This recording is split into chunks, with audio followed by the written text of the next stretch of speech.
Les Voix de la photo, c'est le podcast qui donne la parole aux acteurs du milieu de la photographie pour nous dévoiler leur parcours, la réussite, parfois leur revers, et nous glisser quelques conseils en chemin.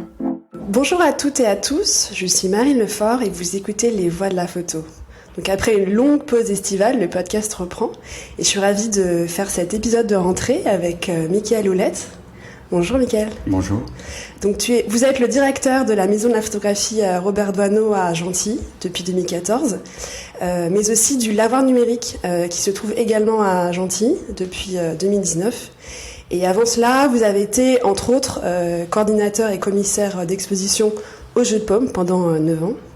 Vous avez eu d'autres expériences, mais on va revenir un petit peu sur votre parcours. Pour commencer, pourriez-vous vous présenter en quelques mots avec vos mots? Alors, au moment de cette interview, j'ai 52 ans.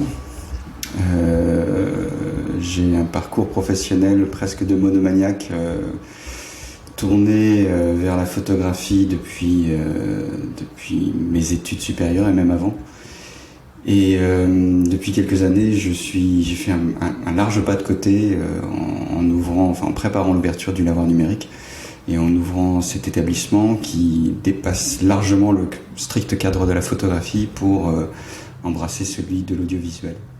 Et quelle est un petit peu la formation universitaire ou la formation que vous avez eue et pourquoi vous avez fait ce choix-là d'études? Est-ce que dans votre famille, il y avait un environnement créatif ou alors pas du tout? Enfin, ça, c'est aussi intéressant, la formation jusqu'à votre arrivée en 2014.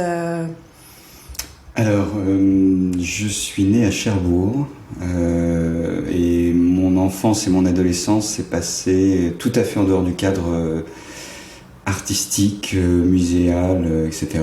Ne serait-ce que parce que la ville était quasiment pas, elle n'est pas énormément davantage aujourd'hui, mais n'était quasiment pas équipée de grands équipements, passionnants équipements culturels, si ce n'est un musée des Beaux-Arts, mais de taille quand même assez modeste.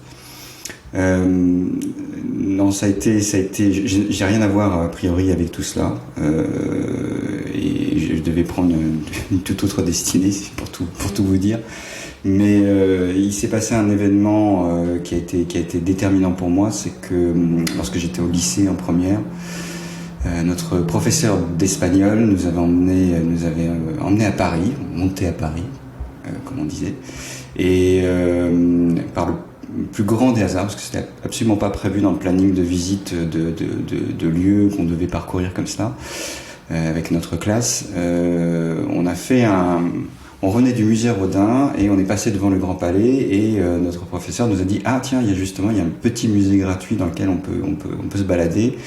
Et c'était la salle d'exposition permanente qui existait à l'époque et qui était dédiée à l'œuvre de Jacques-Henri Lartigue.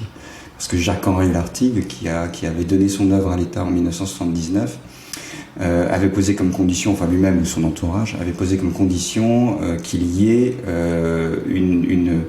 ou là c'était plutôt le président de la République qui avait fait cette proposition-là, Valéry Giscard d'Estaing, qu'il y ait un lieu permanent dédié à la monstration de l'œuvre de Lartigue. Et ça se situait dans une aile du Grand Palais, c'était pas très très grand. Et ce lieu n'existe plus depuis très longtemps, depuis les années 90. Et par contre, je me souviens moi de la confrontation avec l'œuvre de Lartigue, et c'est comme ça que j'ai découvert ce qu'était la photographie qu'on pourrait qualifier d'art. Et j'ai ressenti à ce moment-là, vous savez, ces sortes d'émotions un peu indéfinissables, un peu mélancoliques, un peu douces, un peu tristes, en tout cas très très marquantes, me dire « Ah mais c'est ça la photographie ». Et ça c'est resté, c'est-à-dire que j'ai commencé à ouvrir des livres de photographie. D'ailleurs, j'étais un véritable ignorant parce que pendant très longtemps, j'ai cru que Jacques-Henri Lartigue était un photographe espagnol, parce que le premier livre de Lartigue que j'ai eu sous la main, c'était un livre très très mauvais, très mal imprimé. C'était une réédition d'un livre original de Delpire, mais en espagnol. Et aujourd'hui encore, je chéris beaucoup ce livre. Donc ça a commencé comme ça, et mes camarades de l'époque m'ont dit du jour au lendemain t'as plongé, tu t'es acheté un appareil photo et t'as pas relevé la tête. C'est devenu une sorte de, non pas d'obsession, hein, parce que c'est venu petit à petit, mais une sorte de marotte comme ça. Et ensuite j'ai fait des études de publicité avec une partie technique donc dédiée à la photographie et à la vidéo.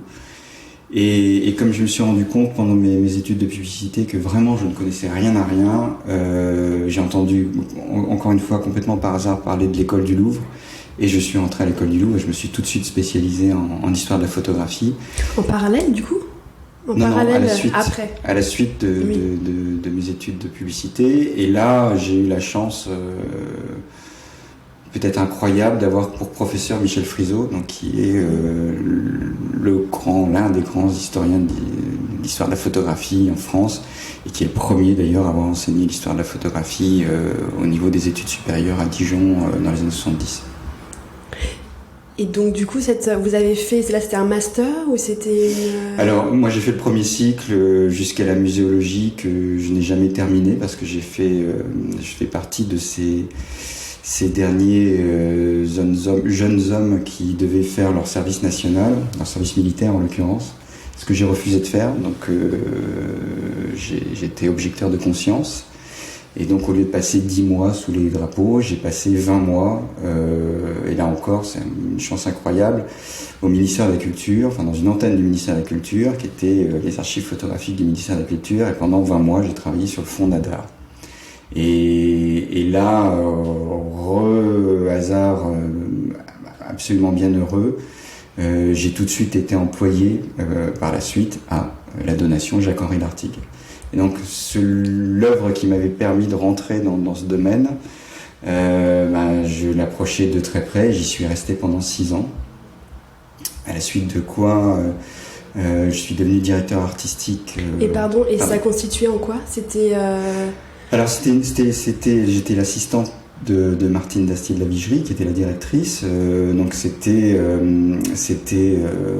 essentiellement la gestion de droits d'auteur, la gestion de fonds, c'était de l'inventaire, c'était des prêts d'œuvres, c'était des préparations d'exposition. Il s'avère que là aussi, par le plus grand des hasards, Martine Dastier a eu un accident et je me suis retrouvé quasiment seul à monter une exposition, ma première exposition,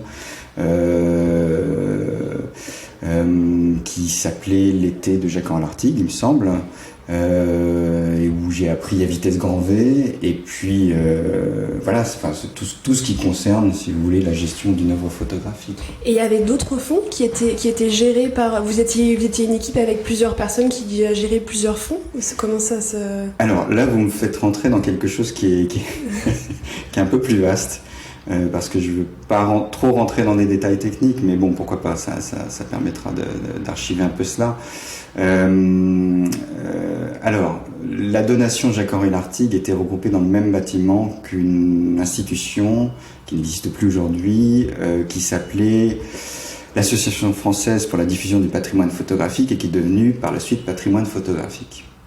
Lartigue avait créé un précédent, c'est-à-dire en donnant son œuvre à l'État, avait été créé par l'État, c'était ce qui se pratiquait à l'époque, une association dédiée à la gestion de son œuvre. C'était un précédent parce que d'autres donations ont suivi, notamment celle d'André Cartès. Et il est apparu assez difficile de créer à chaque fois une nouvelle association pour chaque nouvelle donation, et donc il avait été décidé par le ministère de la Culture de créer une association qui rassemblait divers fonds. Et c'est ce patrimoine photographique donc, qui avait pour charge de gérer, de recevoir différentes collections, donc parmi lesquelles je l'ai cité André Cartès, mais on avait aussi René Jacques, Willy Ronis avait déjà fait l'objet de discussions. C'était une donation qui allait définitive après son décès, donc c'était déjà dans les cartons. Il y avait Denise Colomb, il y avait Daniel Boudinet,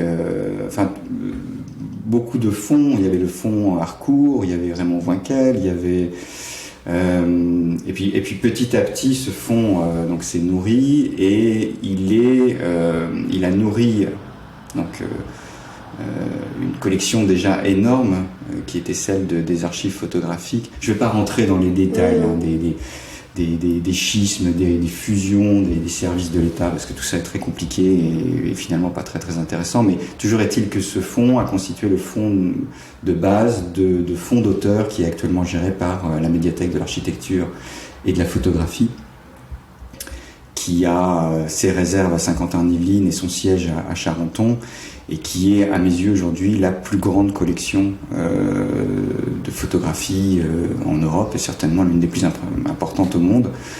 Alors, évidemment, qui rassemble donc, le fonds Harcourt, j'en ai parlé, mais aussi Nadar, mais aussi énormément de fonds. J'invite les gens qui s'intéressent à aller voir sur le site de la médiathèque de l'architecture et de la photographie. C'est absolument gigantesque, hein, et remarquable d'ailleurs de qualité. Et après cette expérience, vous saviez que vous vouliez rester dans le milieu de la photographie au niveau des archives et des fonds. Enfin, quelle a été un peu la trajectoire Moi, j'étais, si vous voulez, heureux comme un pape parce que je travaillais dans un domaine qui m'intéressait. Hein, si on revient au point de départ dont je parlais tout à l'heure. Et donc peu importe la destinité, j'étais à ma place. Et au bout de 6 années, je suis monté d'un étage parce que finalement j'ai pas changé de bâtiment, mais j'ai changé d'institution. J'ai rejoint le patrimoine photographique et je suis devenu donc directeur artistique. Et je m'occupais donc de salles d'exposition. Donc j'étais le dernier directeur artistique à avoir la responsabilité des salles d'exposition de l'hôtel de Sully dans le Marais. Donc un espace d'exposition qui n'existe plus, qui était un des principaux lieux d'exposition de la photographie à ce moment-là. Un lieu assez prestigieux. D'ailleurs, j'en ai fermé, j'ai fermé le lieu puisque j'ai présenté la toute dernière exposition, enfin d'autres avant, mais la toute dernière exposition qui était d'ailleurs consacrée à Denise Colomb. Et ensuite, si vous voulez, j'ai été emporté par la fusion-absorption qui a prédestiné à la création du jeu de paume. Le jeu de paume tel qu'il existe aujourd'hui, dans sa nouvelle version, parce qu'il existait auparavant une galerie nationale du jeu de paume qui était dédiée à la création contemporaine. Le jeu de paume dédié à la photographie, à l'image, à la vidéo aujourd'hui, est le fruit d'une fusion de 3 institutions qui étaient la Galerie nationale du jeu de paume, donc le lieu, le Centre national de la photographie, qui était dirigé par Régis Durand, qui est décédé il y a peu, et le patrimoine photographique. Et donc moi je suis rentré dans cette fusion-absorption parce que j'étais là, tout simplement. Alors ça n'a pas été du tout une chose ni facile ni agréable, parce que le jeu de paume tel qu'il existe, il est né avec un plan social. Et donc de la réunion de ces 3 institutions, on s'est retrouvé en soi-disant sureffectif, et donc il a fallu batailler, il a fallu se bagarrer. Ça s'est pas très bien passé, ni pour Régis Durand à l'époque, ni pour nous d'ailleurs. Hein. Ça a été très très difficile. Et le résultat du compte, j'ai dit un plan social, mais finalement ça s'appelle un plan de sauvegarde de l'emploi, qui est une formulation qui laisse rêveur. Eh bien, il y a eu des laissés pour compte, c'est-à-dire que des collègues ont dû partir, de toutes institutions confondues, et puis certains sont restés, donc je fais partie de ceux qui sont restés. Et quelques temps après, Martha Gély, qui a pris la suite du jeu de paume, a recréé des postes, donc c'était un peu cynique, si vous voulez. Mais toujours est-il que moi, de ma casquette de directeur artistique, je suis devenu ce qu'on appelait coordinateur d'exposition, mais j'avais la particularité d'être le seul à ce moment-là à assurer un commissariat d'exposition aussi. Et donc j'étais à la fois, pour faire une analogie, pour bien comprendre, j'utilise cette image qu'on trouve dans le cinéma, c'est-à-dire que au cinéma vous avez des producteurs, vous avez des réalisateurs, le commissaire est à la photographie ce que le réalisateur est au cinéma, et le coordinateur est au producteur. Voilà, c'est la forme équivalente. Et parfois j'endossais les 2 casquettes puisque j'étais producteur des expositions que je réalisais, je commissariais moi-même. Et est-ce que vous aviez un domaine de spécialité à ce moment-là ou au niveau de la photographie, ou alors c'était plutôt toutes les périodes de la photographie Alors j'avais plutôt la casquette, peut-être venant du patrimoine photographique, peut-être parce que j'avais aussi cette formation d'historien de la photographie, j'avais la casquette de Monsieur Patrimoine, et donc on m'attribuait souvent les projets qui étaient liés à la valorisation de fonds d'État ou de projets, disons, anciens, modernes, du milieu du XXe siècle. Ce qui m'a amené d'ailleurs à piloter un projet qui existe toujours, c'est-à-dire mettre en œuvre l'ouverture de l'antenne du Jeu de Paume à Tours, puisque j'avais pour charge de lancer ce projet avec mes collègues et de rénover l'infrastructure du château pour accueillir des expositions, pour mettre en place, pour former les équipes sur place, donc pour l'accueil, pour l'installation, les montages d'expositions, et puis pour, en gros, si vous voulez, c'est un mariage d'intérêt bien heureux, je dirais aussi, parce que le Jeu de Paume apportait des contenus, apportait des expositions, apportait son image, sa notoriété d'institution dite nationale, en tout cas parisienne, apporter son savoir-faire, apporter donc des projets, mais aussi des publications, et le château de Tours, et je pense que c'est toujours le cas, apporter donc l'accueil, l'infrastructure, l'administration, la gestion des expositions sur place, quoi. Donc c'est plutôt une bonne idée, et j'espère qu'elle va perdurer. Et donc les premières expositions qu'on a faites là-bas, c'est des expositions à caractère patrimonial essentiellement.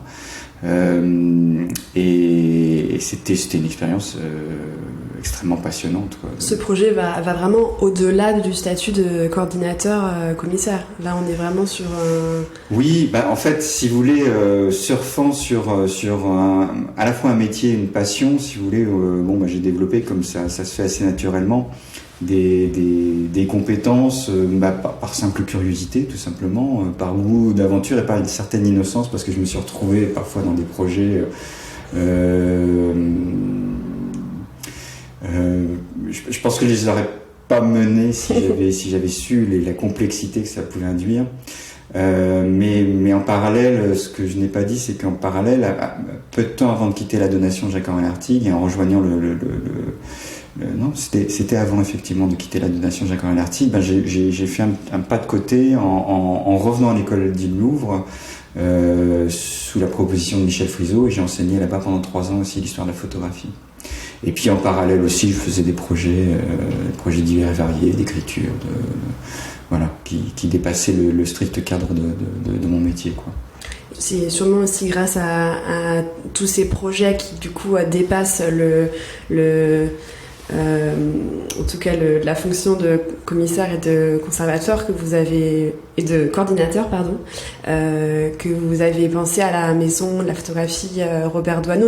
J'imagine que c'est aussi du fait que vous ayez acquis toutes ces compétences que vous avez pu vous intéresser à cette structure et à être sur d'autres, à n'être pas que entre guillemets commissaire, mais là à avoir un poste de directeur. C'est peut-être ça aussi qui en fait, si vous voulez, de compétences.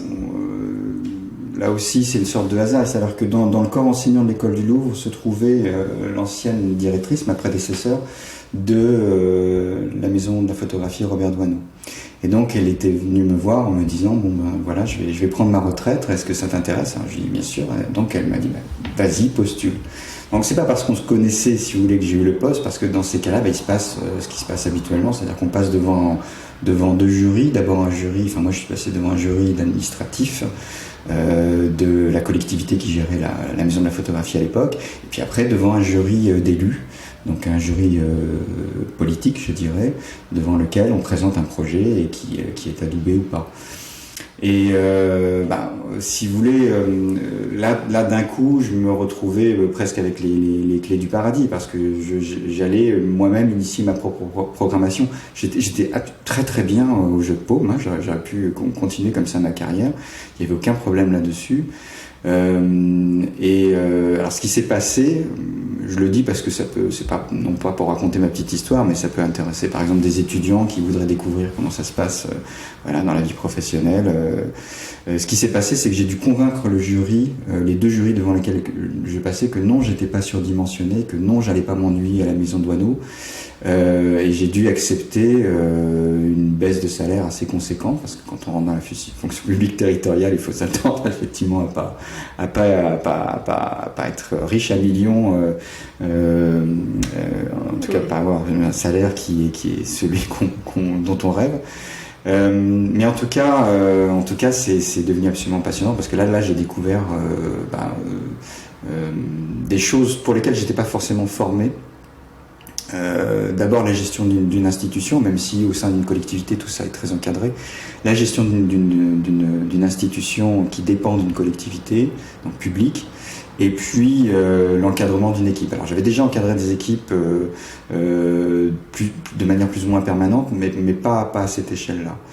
Et là c'est un vrai apprentissage. Et puis je dois dire que tout le monde n'a pas forcément ni l'envie de retrousser ses manches et de s'occuper d'une équipe. Mais là, d'abord, je suis tombé sur une équipe d'une part merveilleuse, qui en grande partie est toujours là, extrêmement bienveillante, et puis qui avait elle aussi envie de faire beaucoup de choses.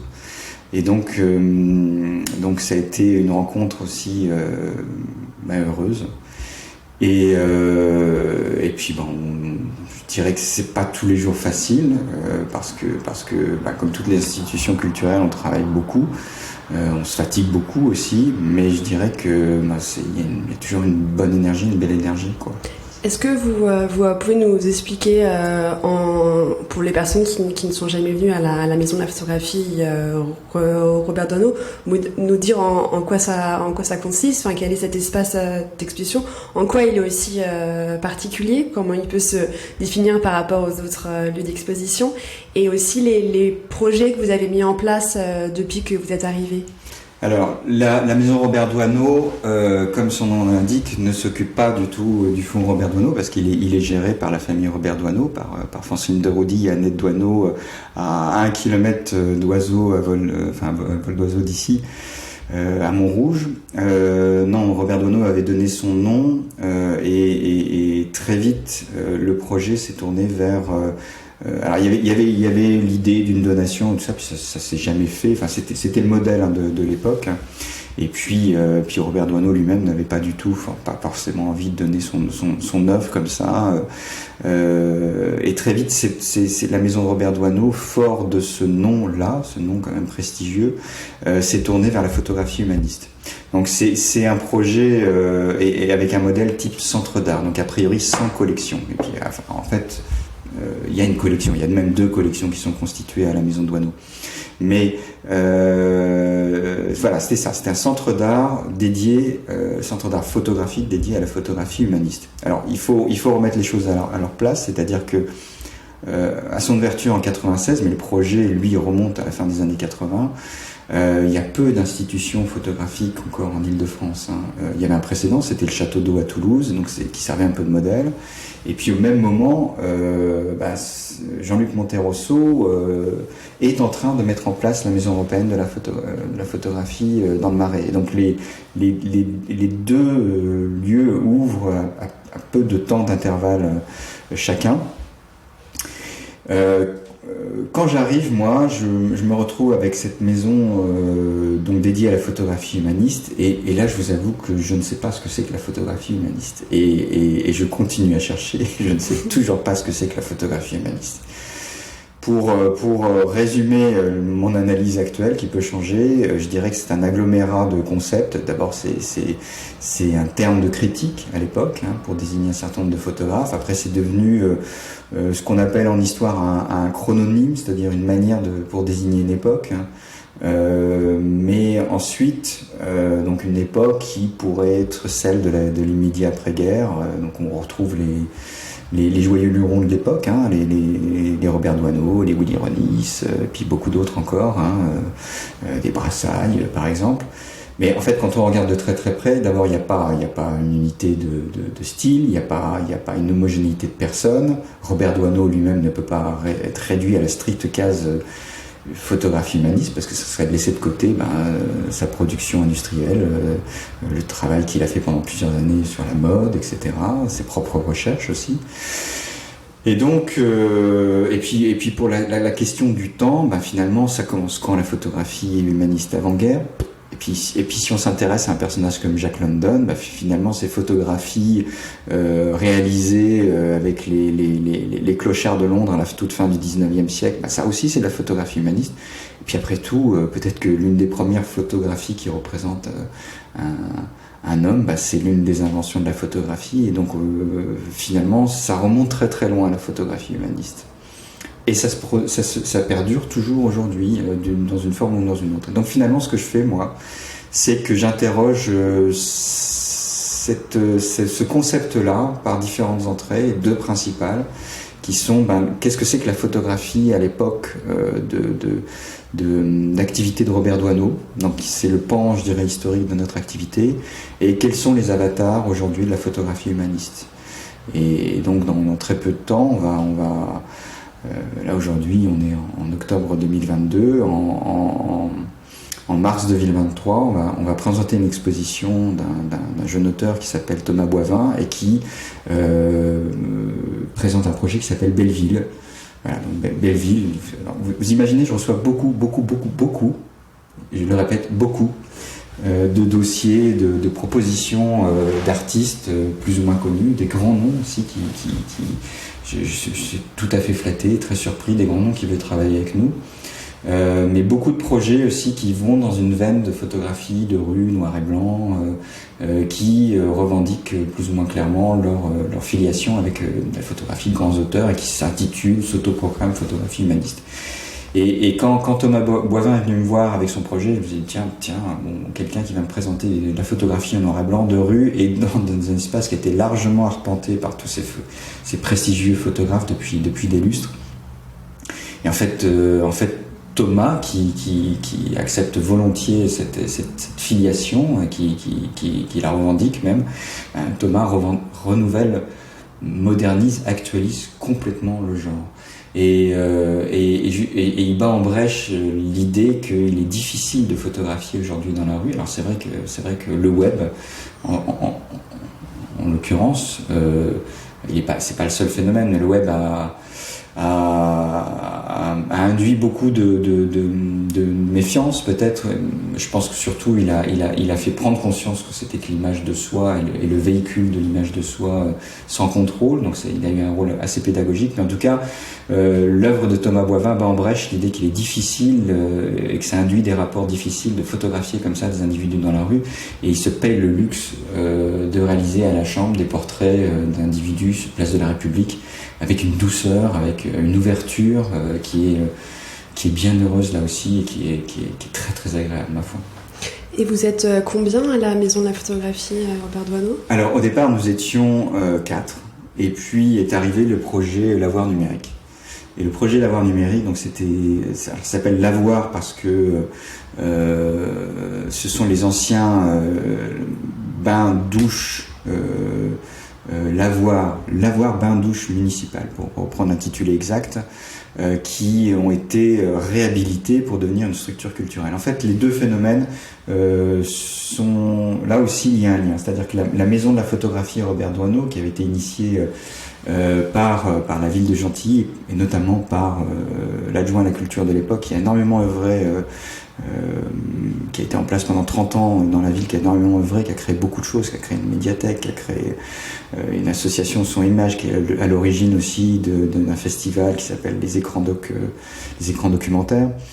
La Maison de la Photographie Robert Doisneau, c'était d'abord réhabiliter un bâtiment, donc il y a une réhabilitation patrimoniale. Et puis il s'avère que Robert Doisneau était dans les parages parce qu'il était natif de Gentilly, et donc c'est aussi pour ça que la proposition lui avait été faite. Et dans la foulée, mais des années plus tard, rebelote, la ville a souhaité conserver son lavoir bain-douche municipal parce que c'était aussi un fleuron architectural, parce que la façade est aussi typique d'une façade, disons pour aller vite, art déco de l'entre-deux-guerres. Et puis parce que c'était aussi le symbole d'une action sociale à l'intention du public, c'était ouvrir un service dans une ville qui était une ville frappée d'insalubrité très fortement dans l'immédiat après Première Guerre mondiale.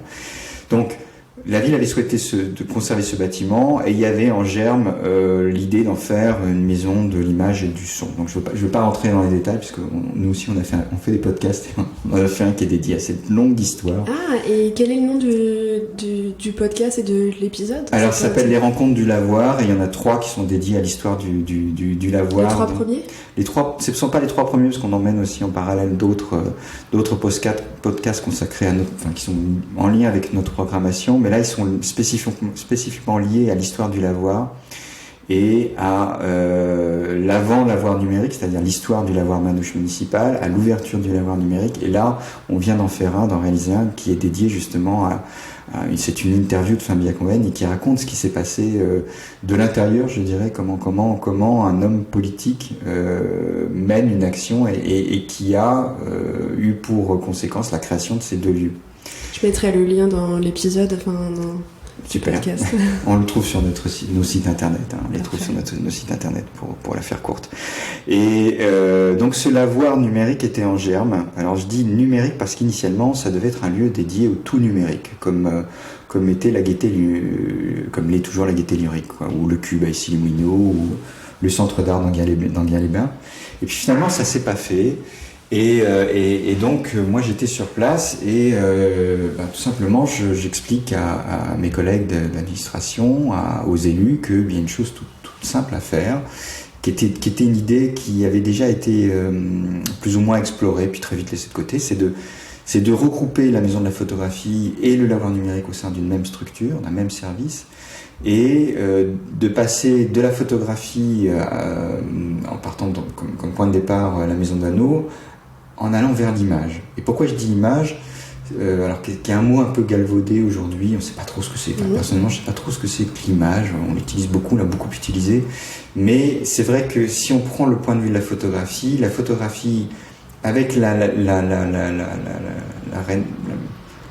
révolution numérique, avec la révolution du web, tout ça est concomitant, ça date des années 90, ça a une trentaine d'années aujourd'hui, 32 ans à peu près. La photographie est devenue une image dans un sens polysémique et fluide, c'est-à-dire avec une image qui bouge, une image qui bouge pas, et une image qui a aussi une dimension sonore. Parce que les pratiques aujourd'hui sont des pratiques qui sont complètement fondues. Les gens de ma génération ont tendance à sectoriser, mais ça n'a pas beaucoup de sens. Et donc, en fait, le lavoir numérique, c'est l'audiovisuel tel qu'il existe aujourd'hui. C'est-à-dire, c'est de la photographie, et d'ailleurs on a 3 départements, c'est de la photographie, c'est du cinéma, de la vidéo, et ce sont les arts sonores. Et donc on a 3 départements, et aujourd'hui on est 13 personnes à travailler sur et la maison de la photographie et le lavoir numérique. Avec, pour le lavoir numérique, mais c'était déjà le cas à la maison de Douaneau, une très très forte dimension de pédagogie, de transmission. À la maison de Douaneau, ma prédécesseur avait mis en place, il y a plus de 20 ans, un projet qui s'appelait la photographie à l'école, qui existe toujours, dont je pourrais vous parler si ça vous intéresse. Et au lavoir numérique, la médiation, la pédagogie, c'est au moins 60% de notre activité. D'ailleurs, ça se retrouve dans le plan architectural, puisqu'on a 4 niveaux, et il y en a 2 qui sont constitués d'ateliers, de studios, de pratiques. C'est-à-dire que c'est des écoles qui viennent avec leurs enseignants? Comment sont constitués les ateliers? Je dirais que c'est tout public. Ce sont principalement effectivement des scolaires, parce qu'il y a un travail énorme à faire à cet endroit-là. Et c'est... alors, on a 3 entrées pour aborder ce champ de l'audiovisuel. Et là, alors je parlais tout à l'heure de la création de la maison de la photographie qui était un lieu unique. Finalement, il y a peu de lieux dédiés à la photographie. Enfin, on fait partie du réseau Diagonal, on est 25, mais on peut dire qu'il y en a quoi ? On a peut-être une trentaine, quarantaine de lieux. Si je rajoute les festivals, je dirais peut-être une cinquantaine. J'ai du mal à savoir personnellement. Parce qu'il y a des lieux qui ont une activité strictement photographique, puis il y en a qui ont une activité à prédominance photographique, mais qui font aussi d'autres choses. Donc c'est difficile de cerner ces champs-là. Mais si vous voulez, si on compare avec les théâtres, si on compare avec les conservatoires, finalement, il y a peu de lieux dédiés à la photographie en France, même si, par contre, si on compare avec d'autres pays, et des pays européens en l'occurrence, il y a beaucoup de lieux en France dédiés à la photographie. Oui. Et c'est normal et on peut s'en réjouir. Et pour revenir au lavoir numérique, finalement, il y a très peu de lieux, quasiment pas de lieux dédiés à l'audiovisuel. Voilà. Donc c'est une singularité. Et on a 3 entrées pour appréhender cet audiovisuel. D'abord la création. Qu'est-ce que c'est que créer avec les outils numériques aujourd'hui ? La réception. Qu'est-ce que c'est que ce flot infini, insaisissable d'images, de sons, de vidéos, largement diffusés notamment par les médias sociaux et tous les sites web plus ou moins dédiés à cela. Et c'est aussi la diffusion, parce que ce qui s'est passé, et là justement on fait un passage entre la Maison de Douaneau et le lavoir numérique, ce qui s'est passé avec l'avènement du numérique et du web, c'est que tout ça a mis entre les mains des auteurs les moyens de diffuser leurs propres œuvres, par des sites dédiés, et aujourd'hui beaucoup par les médias sociaux. Et donc, il s'agit pour nous aussi d'expliquer, donc notamment à des jeunes auteurs, très jeunes, parce qu'aujourd'hui on est auteur dès qu'on a un smartphone dans les mains, à des très jeunes auteurs comment on peut créer. Donc c'est bien de réutiliser des mèmes, de diffuser des mèmes, mais aussi il y a d'autres moyens de se détourner de ces schémas-là, qui sont très prégnants, très présents. Que c'est bien aussi de comprendre comment cela fonctionne, d'où viennent ces images, qu'est-ce qu'elles induisent. Donc ça c'est la partie de réception, la partie réception dont je parlais tout à l'heure, mais c'est bien aussi d'expliquer comment on diffuse tout cela. Et basiquement, c'est expliquer quelles sont les conditions générales d'utilisation des dits médias sociaux qu'on a tendance à confondre avec des organes publics. Non, ce sont des structures privées, commerciales, et qui imposent leurs conditions d'utilisation comme n'importe quelle structure commerciale, privée. C'est d'expliquer cela, d'expliquer aussi ce que moi j'appelle, ce qu'on appellerait dans le langage public les guides de bonne pratique. Moi je dirais les règles, tout simplement, les règles de bon usage, les règles de fonctionnement de tout ce bazar, d'expliquer que peut-être qu'un nude, une photo de soi nue, c'est peut-être pas finalement une si bonne idée que cela, de poster cela sur un média social, parce que ce sont autant de traces qui restent et qui sont difficiles à gérer plus tard par la suite. Donc ce sont des choses comme ça qui sont de l'ordre du b.a.-ba, mais je peux vous assurer que quand on s'adresse à un jeune public, ça va pas de soi, parce que c'est naturel pour quelqu'un qui a 20 ans et moins, c'est absolument naturel de faire une image, de faire une vidéo, de faire une captation sonore, de faire un montage, de réaliser une mini-séquence, tout ce que vous voulez finalement. C'est tout à fait naturel, et de balancer ça sur des médias ou sur un site, ce sont des gestes absolument normaux, courants, mais qu'on fait de manière intuitive, avec une dextérité, une pratique absolument remarquable. On a des gens qui, à 15-16 ans, font des stop-motion, des cinémas d'animation avec une qualité époustouflante, mais qui ne se posent absolument pas la question du cadre. Et donc, c'est notre rôle en tant qu'institution publique, c'est notre rôle de faire un pas de côté et d'analyser tout ça. Donc, dans notre programmation, on a mis en place ce qu'on appelle des séquences, c'est-à-dire des thématiques. On a commencé par le b.a.-ba, quoi. Qu'est-ce que c'est que la photographie depuis le web? Et finalement, on est remonté aux origines du web, et ça nous sert toujours de socle aujourd'hui. C'est-à-dire qu'on fait nos propres émissions, on produit nos propres émissions qu'on réalise nous-mêmes. Et on questionne ce champ-là donc à travers les thématiques. On a commencé par qu'est-ce que c'est que la photographie depuis 31 ans, qu'est-ce que c'est que la vidéosurveillance, donc on glisse vers quelque chose qui est très anthropologique finalement. Qu'est-ce que c'est que la création sur les médias sociaux? Là, on aborde la question du complotisme, et on abordera des questions aussi très humaines, très humanistes. Tiens, tout d'un coup, on fait un retour mais on y était déjà quand je parle d'anthropologie, sur qu'est-ce que c'est que le dépassement, la transcendance du corps et le dépassement du corps, notamment à travers les données personnelles, et cette chimère qui est en train de poindre de la survivance du corps à travers les données numériques et de l'avatar. Donc ce sont des questions comme ça que finalement l'audiovisuel nous permet d'aborder et nous permet nous, à travers lesquels on manœuvre. Et là, pour le coup, comme on est institution publique, on doit remplir notre office. C'est-à-dire avoir cette posture de côté, cette posture analytique et cette posture de transmission. Parce que finalement, si on ne le fait pas, peu de personnes le fera. Alors, beaucoup de structures culturelles le font dans leur domaine, et nous, avec le lavoir numérique, c'est notre rôle dans le domaine de l'audiovisuel. Et du coup, par rapport à votre emploi du temps, vous êtes mi-temps dans les deux structures. C'est ça, vraiment 50-50 par rapport à votre agenda commun? Parce que, effectivement, il y a des points communs assez forts entre les deux structures, mais c'est quand même, j'imagine, des interlocuteurs différents, des projets différents. Voilà, comment vous faites pour vous organiser dans ces deux lieux qui ont des points communs, mais qui sont quand même différents? Alors c'est intéressant que vous me posiez la question parce que, à vrai dire, ça fait quelques années que je suis plongé tête baissée dans le lavoir numérique, et que finalement, oui, la maison Douaneau continue son activité. Alors, j'ai peut-être fait une partition dans le cerveau, non, en fait pas tant que cela. J'ai dédié beaucoup de temps à créer le lavoir numérique.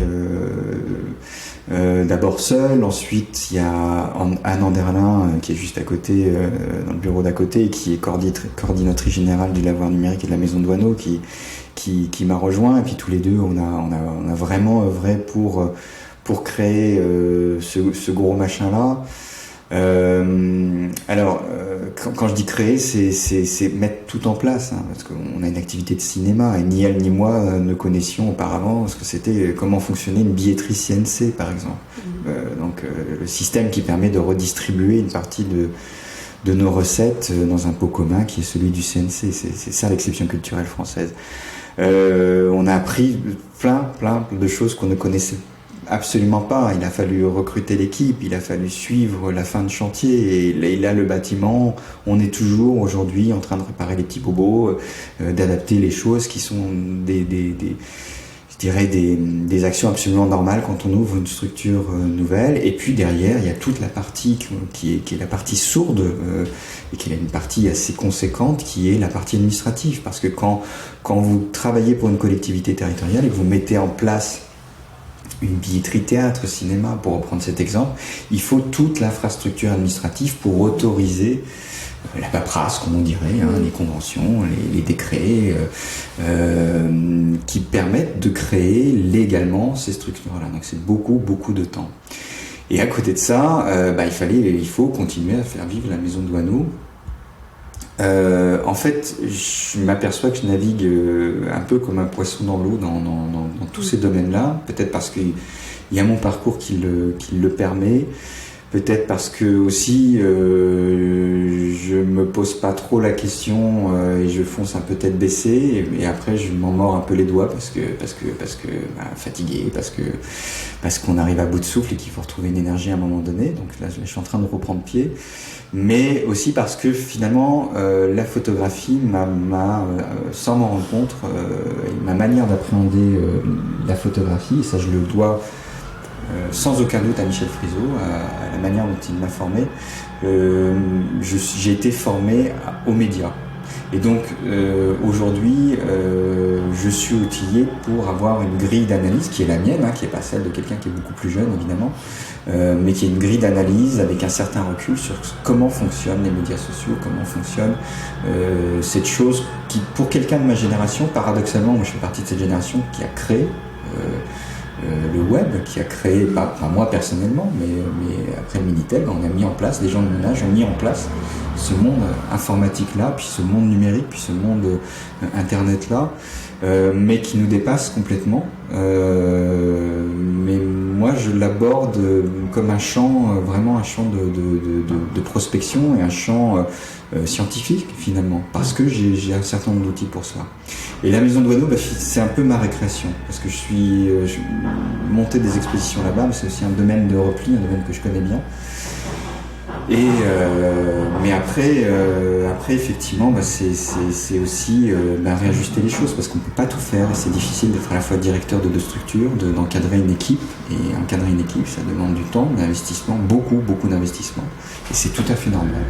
parce que des lieux dédiés à la culture, ce sont des bâtiments, ce sont des programmes, ce que moi j'appelle un cahier des charges, et puis ce sont des équipes. Et il faut s'occuper des équipes, absolument, quoi. Donc c'est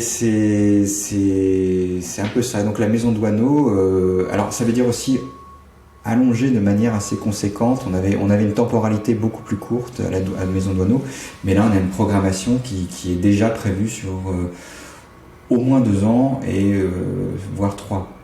Et donc la difficulté pour moi, c'est de ne pas pouvoir répondre à toutes les sollicitations, de ne plus pouvoir répondre, mais depuis longtemps même. Déjà, c'était le cas à Doisneau, donc je fais malheureusement partie de ces gens qui sont responsables d'institutions, qui ne répondent pas aux mails de dossiers que beaucoup d'artistes nous envoient.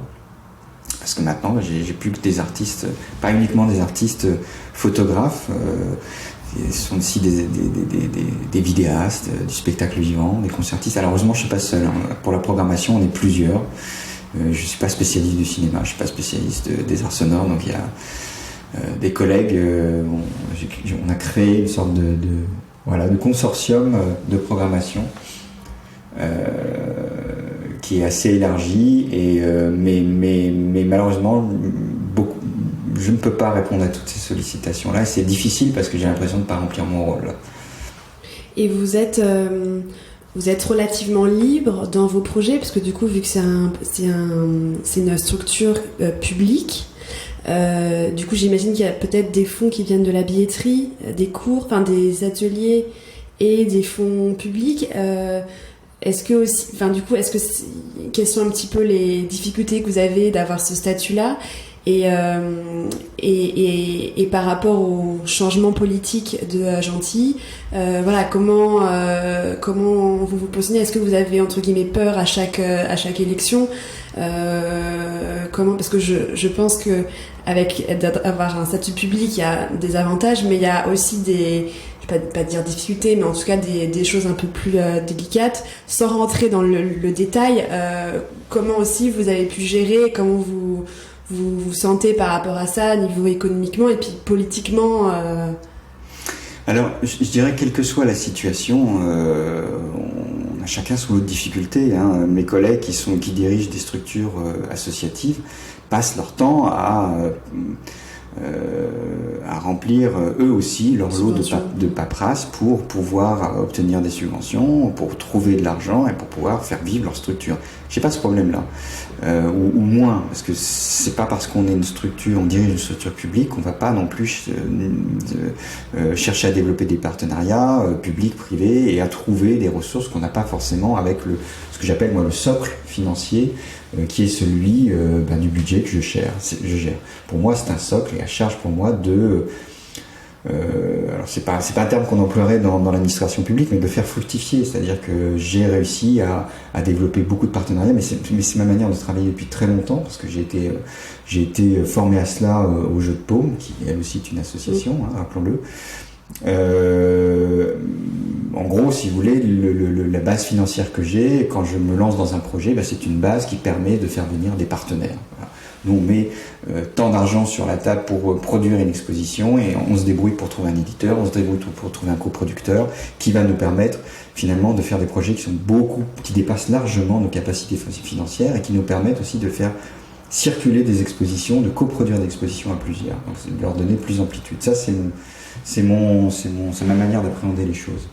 Alors, les changements politiques et tout ça, je dirais que d'abord, chacun est à sa place.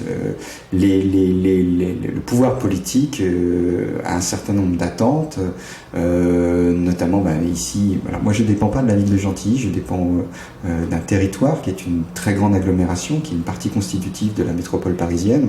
Donc, le territoire Grand Orly-Seine-Bièvre, c'est une coopérative de 27 communes. Donc, c'est une énorme agglomération. Et statutairement, donc je dépends de cette administration-là. Mais évidemment, j'ai une administration de cœur qui est la ville de Gentilly, qui a créé ces lieux-là, et nous sommes implantés à Gentilly. Donc finalement, je travaille avec deux administrations. Et donc, le pouvoir politique, si vous voulez, a des demandes, a des attentes à l'encontre d'un certain nombre de publics. Il faut travailler avec le jeune public, il faut être le plus ouvert possible, et donc c'est une programmation, un programme politique. Et moi, mon travail, c'est de le transformer en un programme culturel dans mon domaine, qui est la photographie et l'audiovisuel. Voilà, c'est comme ça que ça se passe. Après, les changements politiques, je dirais, ça se joue aussi sur un rapport de confiance, sur des bases de prospectives que l'on pose, des projets tout simplement. Et il y a un certain nombre de comités de pilotage. Même si on me fait confiance actuellement sur ma programmation, je rends des comptes à une administration et je rends des comptes à un groupe d'élus, à la culture. Et c'est comme ça que ça se passe, c'est tout à fait normal. Et c'est bien d'ailleurs parce que les élus aussi me permettent parce qu'ils ont leur propre vision, ils ont leur propre aussi connaissances, réseau, et ils me permettent aussi de me mettre en lien avec d'autres structures publiques de leur territoire. Alors par exemple à Gentilly, c'est il faudrait travailler avec tel service, il faudrait travailler avec telle association parce qu'ils ont cette connaissance-là du terrain. Et à l'échelle du territoire, mon vice-président à la culture me dit ça serait bien, ou alors la directrice des équipements culturels me dit ça serait bien de travailler avec ce théâtre-là parce que tu sais, ils sont en train de mettre en place ce projet. Enfin ça se passe comme ça, si vous voulez, à différentes échelles. Et donc moi j'arrive avec mon expertise et eux arrivent avec leur propre expertise. On approche bientôt on est à 50 minutes et j'ai encore deux petites questions.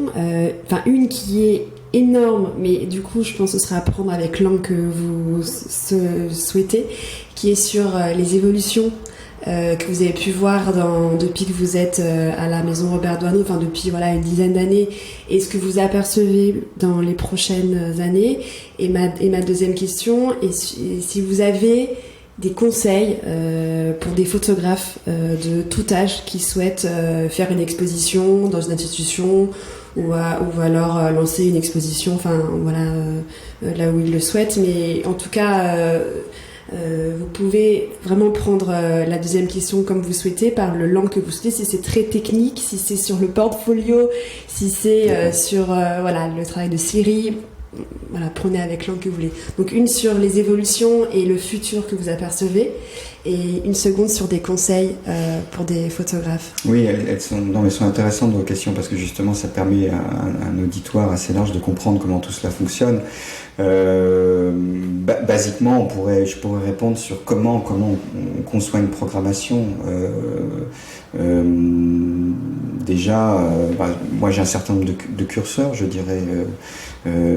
J'ai la gestion de deux équipements, c'est comme ça qu'on les appelle, deux institutions culturelles, avec un champ respectif. Donc je dois, moi, rester dans ce champ-là. À la maison Doisneau, par exemple, on ne fera pas de photographie conceptuelle, ni de photographie abstraite, parce qu'il y a d'autres structures pour cela, le Centre photographie d'Île-de-France, par exemple. Donc je défends ce cahier des charges-là. J'ai en charge un budget, j'ai en charge une équipe, donc il y a des contingences techniques, financières. J'ai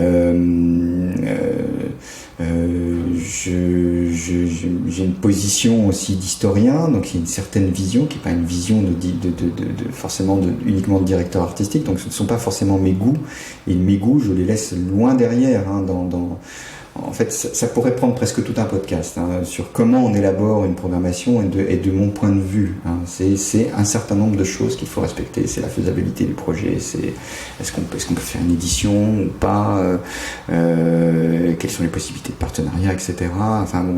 C'est pour ça que ça demande du temps et ce ne sont pas des coups de cœur contrairement à ce qu'on pense. C'est pas tiens, ça me plaît, ça me plaît pas. En tout cas, moi je ne fonctionne pas comme ça. Les évolutions, pour répondre à votre question, alors j'ai remontré beaucoup plus en amont que la simple direction de la maison de la photo dont Robert Doisneau, dont j'ai la charge. Je dirais que ce qui est arrivé, c'est C'est une part donnée d'un côté à la communication, à la nécessité d'être visible, évidemment, et à plus forte raison quand on est dans le champ du web, du numérique. Donc c'est appréhender ces outils-là. Donc c'est la force dans une équipe de ces métiers-là et l'importance de ces métiers-là qui va croissant, je dirais, que j'ai vu, moi, prendre une importance de plus en plus, je dirais, conséquente et déterminante, et puis surtout la part de la médiation. La médiation, dans les années 90, je ne savais pas trop ce que c'était, c'est un métier qui se mettait en place, qui existait déjà, que le Palais de Tokyo, dans sa nouvelle formule, a d'emblée initié. Alors je me disais, oui, évidemment, pour l'art contemporain, la médiation elle était nécessaire, mais je ne voyais pas trop l'intérêt. Et très vite, au début des années 2000, lorsque j'ai produit une exposition qui s'appelait « Photographier la guerre d'Algérie », là j'ai compris l'enjeu de la médiation, c'est-à-dire la nécessité d'aller à l'encontre du public et d'emmener le public dans une, là pour le coup, une thématique qui était assez complexe. Et là, pour résumer les choses, sur une équipe de 13, il y a un service pédagogique constitué de 5 personnes. Donc ça vous permet de comprendre l'ampleur et c'est l'enjeu que cela constitue et ce vers quoi on s'oriente. Et donc la question sous-jacente, c'est quelles seront, moi c'est la question que je me pose, quelle va être la place des structures culturelles dans cette dynamique-là.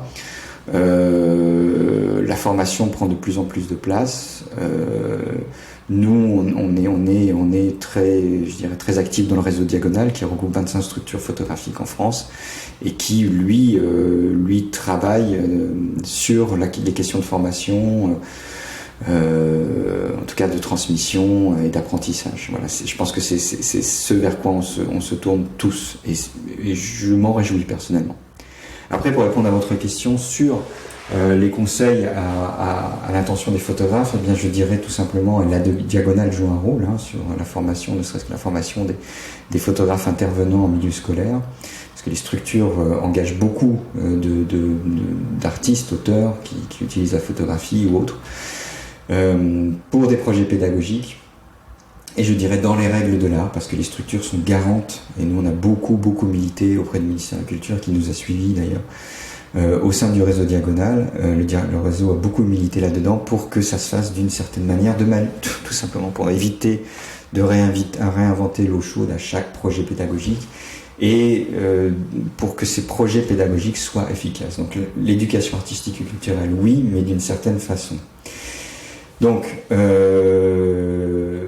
là, on joue ce rôle-là à l'intention des photographes auteurs, donc qui sont de plus en plus formés, et je dirais qu'il faut se former là-dedans. Et pour présenter un projet, pour une exposition, il faut y comprendre un peu comment fonctionnent ces institutions. Il suffit pas d'envoyer un dossier en se disant « Ah, j'ai un super projet et je mérite d'être exposé », parce que malheureusement, il y a beaucoup de photographes qui... Il y a des choses inintéressantes, bien sûr, mais je vois passer beaucoup de dossiers passionnants. Il y a très peu de créneaux, finalement, pour exposer. On peut présenter qu'un certain nombre limité d'expositions dans l'année. Et il faut comprendre, pour éviter des déceptions, comment fonctionnent ces institutions. Donc je disais tout à l'heure que la maison de la photographie, son cahier des charges, c'est de la photographie humaniste. Eh bien, si on m'envoie un dossier avec très axé sur la forme, sur l'abstraction, ben ça sert à rien, parce que c'est pas parce qu'on s'appelle photographie, maison de la photographie, qu'on va pouvoir présenter ces travaux-là, nonobstant leur qualité. Je les regarde, ou très vite, mais en tout cas je les présenterai jamais parce qu'il y a d'autres lieux pour ça. Donc il faut connaître ces structures-là.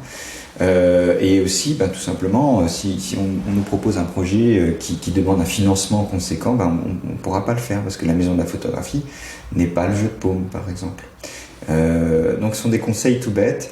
Faut pas désespérer, et puis faut peut-être déjà s'entourer, c'est-à-dire que s'il y a un projet d'exposition qui est déjà lié avec un projet d'édition, ça peut être un plus, bien évidemment, parce que une fois qu'on a produit une exposition, une fois qu'on l'a présentée, qu'est-ce qui reste? C'est la publication.